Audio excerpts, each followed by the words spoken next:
Hi, good morning! Welcome back to our channel. My name is Narita Rodavia and today we will going to cook one of my favorite recipe, the Vietnamese lemongrass chicken. And if this is your first time to watch the video, please don't forget to subscribe to our channel, click that bell notification icon, and share this video to 3 of your friends so we can continue spreading love and good vibes. Keep watching for the recipe and the ingredients.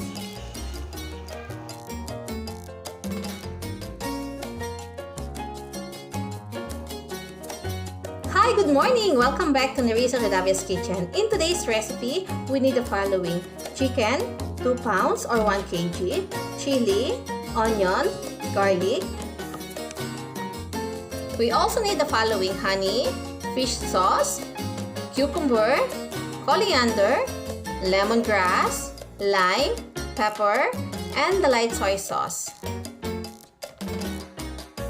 For the lemongrass, we will only need the white part, and we will going to cut it into small pieces. We will going to start by marinating the chicken. I will add a little bit of fish sauce, the pepper,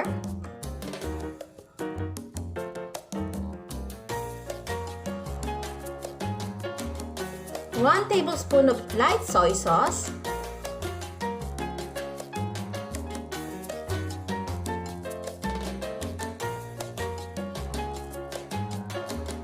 two pieces of fresh lime.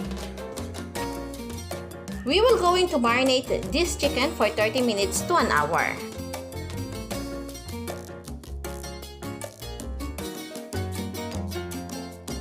After 30 minutes, heat up your pan. Add a little bit of oil and then fry the chicken, both sides.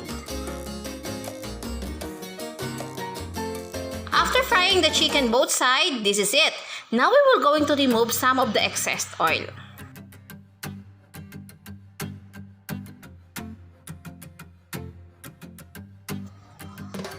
Wow, it's so good. Now we will going to add the other ingredients. We will going to add the onions, the garlic, the lemongrass, the chili, and mixed well.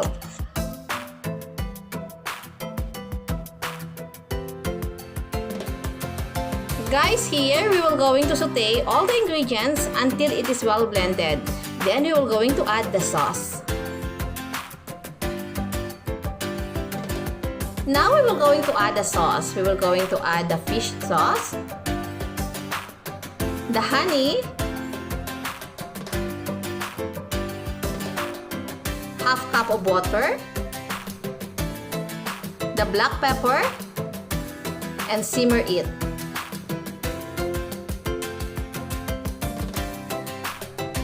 We will simmer this until the sauce is reduced. I really love this Vietnamese lemongrass chicken. The smell is so aromatic and inviting. This is a good pair with a steamed rice and a side dish. So this is our Vietnamese lemongrass chicken.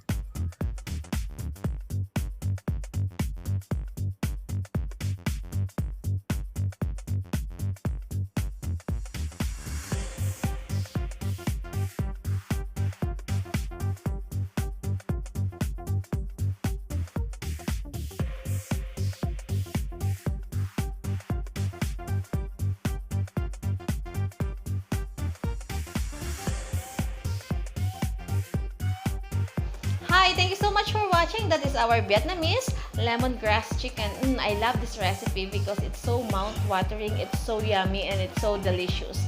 I hope you will give it a try at home for your kids and loved ones. And before you go, don't forget to subscribe to our channel and click the bell notification icon so that you will be the first one to watch our latest video. I will see you very soon. And take care and God bless. Bye! Hi! Shout out time! We would like to say hi and hello to all our friends in Philippines and overseas. We would like to say hi to Nanay Santa in London, to her employers, her friends, and her colleagues. Hello! Thank you so much for watching Narisa Radavia's Kitchen. And to all our friends and family here in Antipolo, Las Piñas, Parañaque, Cubao, Laguna, Sprakenheit, batch 1996. Hello guys, thank you so much for tuning in to Nerissa Rodavia's Kitchen. Stay connected and stay safe. And to all our new subscribers, thank you so much for subscribing to our channel. Keep safe and stay connected. I will see you very, very soon. Have a nice day. God bless. Bye!